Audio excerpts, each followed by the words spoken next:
Good morning my dear students. BSc second year के student का botany की class में वेलकम है।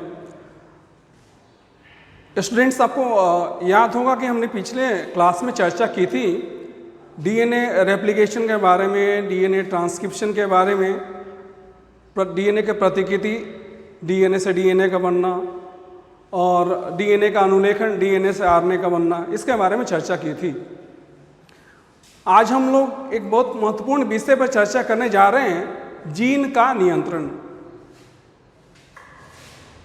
अब देखिए, हमारे शरीर में जो है अनेक प्रकार की कोशिकाएं हैं, नहीं, मांसपेशी की कोशिका है, यकृत की कोशिका है, लीवर सेल है, तंत्रिका कोशिका है, न्यूरॉन सेल है।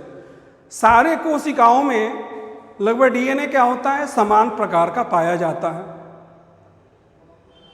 तो प्रश्न ये उठता है कि जब डीएनए सारे कोशिकाओं में समान प्रकार का पाया जाता है तो क्या सारी कोशिकाओं में जो जीन जो होते हैं, समान प्रकार के जीन क्या होते हैं, एक्सप्रेस होते हैं, और एक ही साथ जीन क्या होते हैं, एक्सप्रेस होते हैं। जीन का एक्सप्रेशन का मतलब क्या हुआ?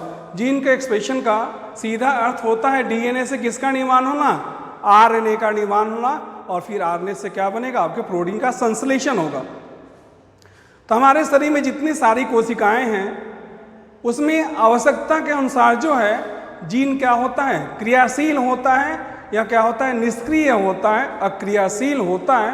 तो आवश्यकता के अनुसार जीन क्या होता है, जैसे ही आवश्यकता पड़ती है, और यह निर्भर करता है आंतरिक और बाह्य कारकों पर।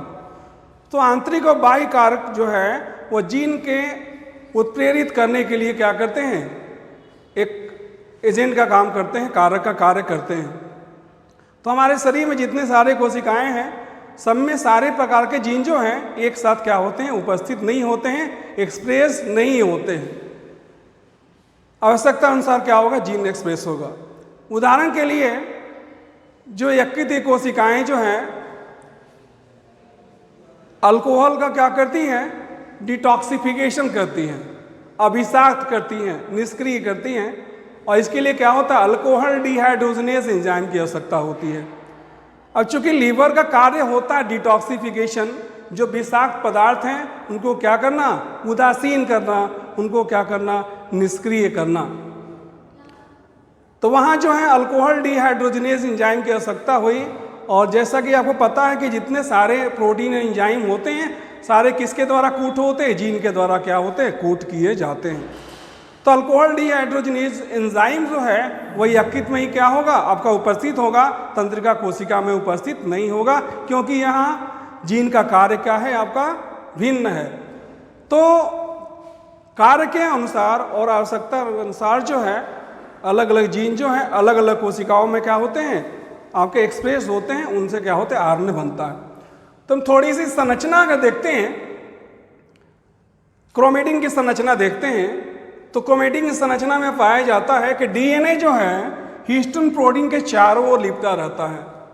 तो डीएनए का हिस्टोन प्रोटीन के चारों ओर लिपटने के कारण जिस संरचना का निर्माण होता है उसे हम क्या करते हैं, क्रोमेटिन कहते हैं। अब हिस्टोन प्रोटीन जो होता है वह क्या होता है, क्षारीय प्रोटीन होता है, क्षारीय प्रोटीन होता है, और ये ऑक्टामर या अष्टक का निर्माण करते हैं। दो मॉलिक्यूल जो है H2A हिस्टोन प्रोटीन है, H2A, H2B, H3 तथा H4। अब देखिए, मैं गुलाबी रंग से सर्किल से जो मैंने दिखाया है आपका, वो सारे क्या है, आपका हिस्टोन प्रोटीन है आपका।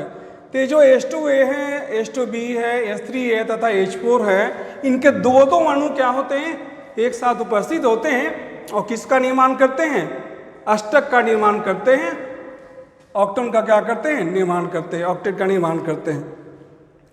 और जो है डीएनए क्या होता है, इसके तरफ जो है रस्सी के जैसा क्या होता है, लिपटा हुआ रहता है, और इस संरचना को क्या कहा जाता है, क्रोमेटिन कहा जाता है। सर, आपका क्रोमेटिन अगर जो है रिलैक्स अवस्था में है तब क्या होगा, आपका आरएनए पॉलीमरेज जो एंजाइम है उससे क्या करेगा, बाइंड करेगा, उससे बंधन बनाएगा, और फिर क्या होगा, अनुलेखन की क्रिया प्रारंभ होती है। अगर क्रोमेटिन जो है बहुत अधिक कॉम्पैक्ट है, बहुत अधिक घना है, तो क्या होगा, आरएनए पॉलीमरेज को वहाँ बाइंड करने के लिए या बंधन बनाने के लिए स्थान क्या होगा, उपलब्ध नहीं होता है। तो डीएनए से आरएनए बनने के लिए जो सबसे महत्वपूर्ण आपका जो है कारक है वह है कि आपका क्रोमेटिन क्या होना चाहिए, रिलैक्स होना चाहिए, नहीं लूज होना चाहिए, हल्का होना चाहिए। अगर क्रोमेटिन जो है आपका घना होगा या कॉम्पैक्ट होगा या डेंस होगा तो उस समय आरएनए पॉलीमरेज जो है वहाँ सही से बाइंड नहीं कर पाता है, जिसके कारण क्या होगा, अनुलेखन की क्रिया क्या होती है, प्रभावित होती है। तो क्रोमेटिन रिलैक्स हो गया। अब यहाँ जो है आरएनए पॉलीमरेज जो है आपका बाइंड करता है। आपको पता होगा कि प्रोकैरियोट और यूकैरियोट में अलग अलग प्रकार के क्या होते हैं, आरएनए पॉलीमरेज पाए जाते हैं। अब आरएनए पॉलीमरेज क्या होता है, आपका बाइंड करता है प्रोमोटर रीजन से। जैसा कि हमने पिछले कक्षा में चर्चा की थी कि आरएनए पॉलीमरेज जो है आपका जो है प्रोमोटर रीजन से क्या करता है, आपका बाइंड करता है। जो आरंभिक अनुलेखन आरंभक बिंदु है वहाँ क्या होता है, आपका बाइंड करता है और क्या होता है, आपका अनुलेखन की क्रिया क्या होती है, संपन्न होती है। दूसरा जो है आपका कारक जो है ट्रांसक्रिप्शन फैक्टर है। अब ये ट्रांसक्रिप्शन फैक्टर जो है मुख्यतः क्या होते हैं, प्रोटीन होते हैं और वैसे कारक होते हैं जो क्या होते हैं आपके आरएनए पर क्या होता है, डीएनए पर क्या होगा, एक मुख्य जो है एक विशेष प्रकार के जो न्यूक्लियोटाइड क्षार की श्रृंखला होती है उनका अनुक्रम होता है, उससे क्या होते हैं आपके बाइंड करते हैं। तो ट्रांसक्रिप्शन फैक्टर जो है न्यूक्लियोटाइड क्षार के विशेष न्यूक्लियोटाइड क्षार के अनुक्रम से क्या करते हैं, बाइंड करते हैं। विशेष न्यूक्लियोटाइड क्षार, न्यूक्लियोटाइड क्षार के अनुक्रम से जुड़ते हैं, के अनुक्रम से जुड़ते हैं,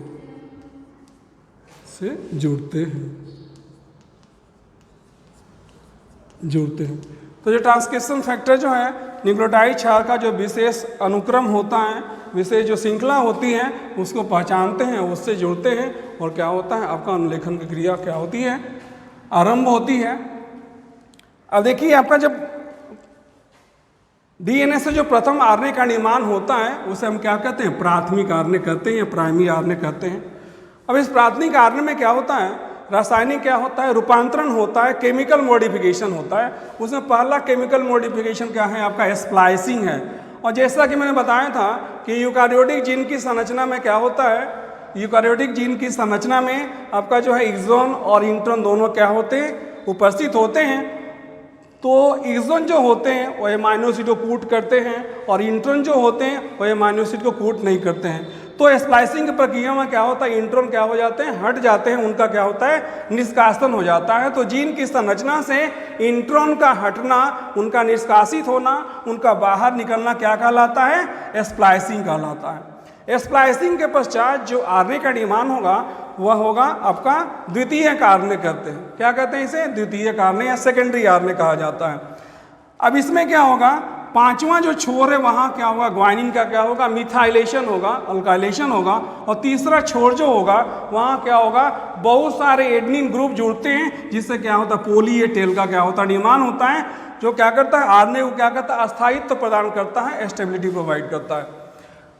अब आपको पता होगा कि राइबोसोम जो होता है हमारे कोशिकाओं में प्रोटीन संश्लेषण का स्थल होता है। अब ये देखिए जो आरएनए जो है, ये जो राइबोसोम की दो इकाई होती है, बड़ी इकाई और छोटी इकाई। तो ऊपर वाली जो मैंने संरचना दिखाई है उसकी बड़ी इकाई है और नीचे वाली क्या है आपकी छोटी इकाई है। ये बड़ी इकाई है और यहाँ क्या है आपकी छोटी इकाई है, छोटी इकाई। तो इसके मध्य क्या होता है आपका एमआरएनए जो है, एमआरएनए की क्रिया की फर्दर क्या होता है, प्रोसेसिंग होती है और क्या होता है आपका एमिनो अम्ल क्या होते हैं, जुड़ते जाते हैं। एमआरएनए पर क्या पाया जाता है, कूट पाया जाता है और ट्रांसफर आरएनए पर क्या पाया जाता है, प्रतिकूट पाया जाता है।